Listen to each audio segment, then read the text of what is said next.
Well, greetings viewers, thanks for joining me in the shop today. I'm going to show you how I chose to do my Washerjug relocation on the cheap, how to trace your wires for which pump and your lines for which lines, and I'll show you how I did that on the cheap. I wanted to show also when I got back and did a better inspection of my truck, I found that I had whipped out one of these bushings. Well, it was probably 3/4 dead before I went and I didn't know it. I don't have a focus issue there. But anyway, that's tore up. I went and got these polyurethane ones. And while I have never posted links to parts, I guess people really like that. I tell you where I get them. I'll tell you where I got these and show you the boxes, and I'll try to start remembering to save links or look them up and post them. You want to make sure when you order new ones that your center hole is the correct size as your sway bar. We'll go over that here in a second, and that it fits in the little thing here that holds it, which I'll show you that here in a second. While it's off, moisture and stuff can gather up in there. Grab something and go up there and scrape all the loose crap off. If you can, with some sandpaper, sand it, just so that it is all nice and smooth. With the polyurethane ones, I'll go around the back side of that when I get ready to put it back on, but anyway, that's necessary that be clean and smooth. If your bolts are rusted, this is now my new favorite rust penetrant. If you've never watched the Project Farm YouTube channel, I highly recommend it. The guy does great testing of various products and will tell you what is good. And by golly, I've taken a lot of his recommendations and I've been pleased. So watch Project Farm on YouTube as he tests products, and he does a great job. These, I have no idea how old those were. That's one thing that looked good when I redid everything, and I just never changed it. I did put new end links on, but that's not what we're here to discuss. I did check my rear ones. They are fine. So probably the wheel and trip did cause it a bit of issue. The other side has the exhaust in the way, and you got to use an extension and either go up over the exhaust, which is what I do, above the O2 sensor there. Anyway, so it's tougher. That's why I took this one off for video purposes.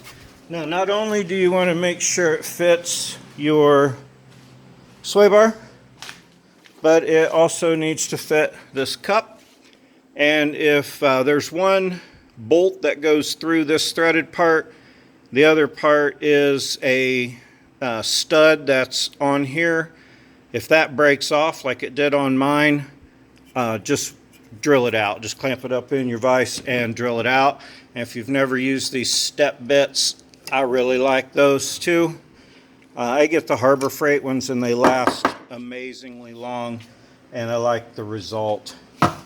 The other thing you want to check is your outside diametry and make sure that it fits in there proper. Now, you can measure them first or just take your chance. I went to Parts Geek. I measured mine first because I have some calipers, so might as well use them. This is the one I bought. Sway bar bushing set 26 millimeter. I believe that's the outside. No, that's the inside.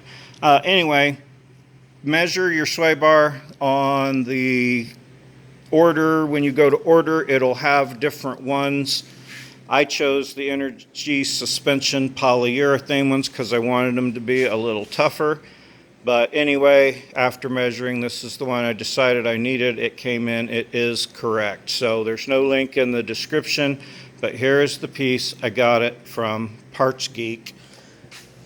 It also comes with these extra ones to put on in place of the stock ones on your sway bar ends. Mine are new, so I'm just going to leave them like they are, but I'll keep these. That comes with grease in there. It is pretty important. Inside here, you will see, you can maybe see all those little ridges. I need to clean the dirt out of that because I test fit it on my sway bar. But anyway, you want to cake all those little ridges with the supplied grease because polyurethane will squeak around your bar.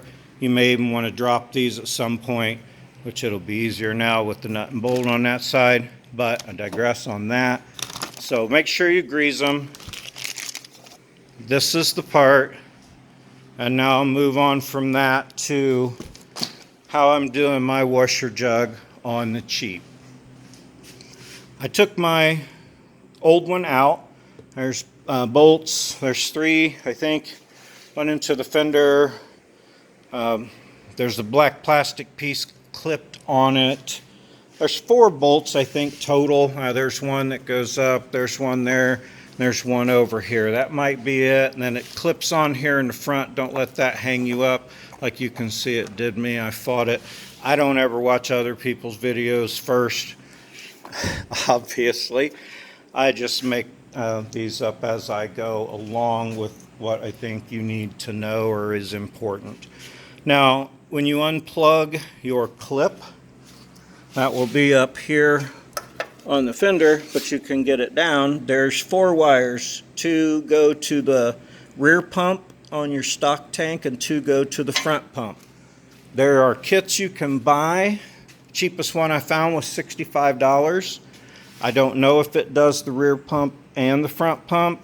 I found them as much as $150, and I know that one did the front pump and the rear pump. I'm not that concerned about the rear one. I've never once wanted to use it.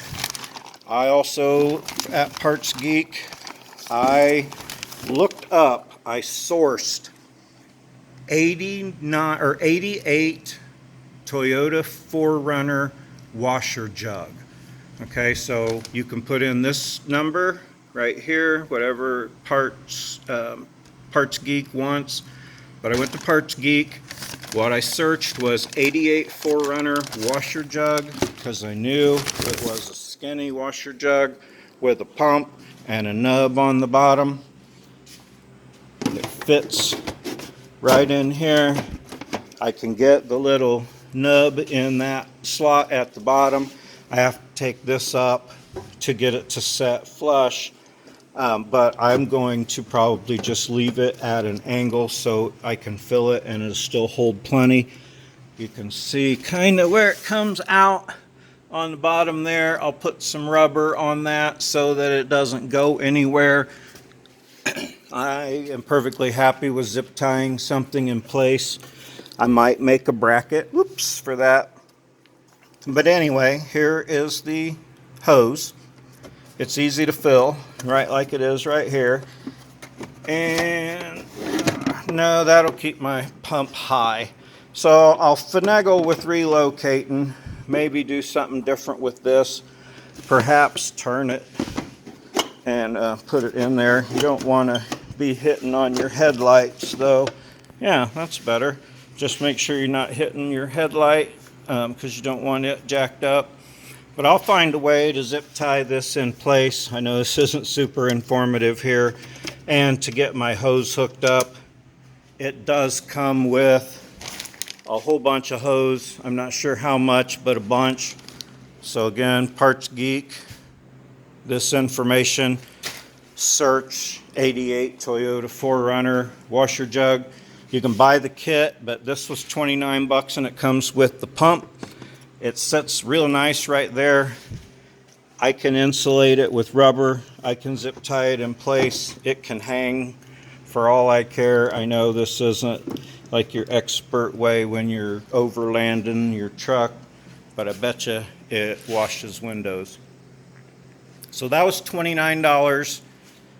I'll show you how to get your plug matched up and your line. And those energy suspension bushings were like 20 bucks or 21 bucks.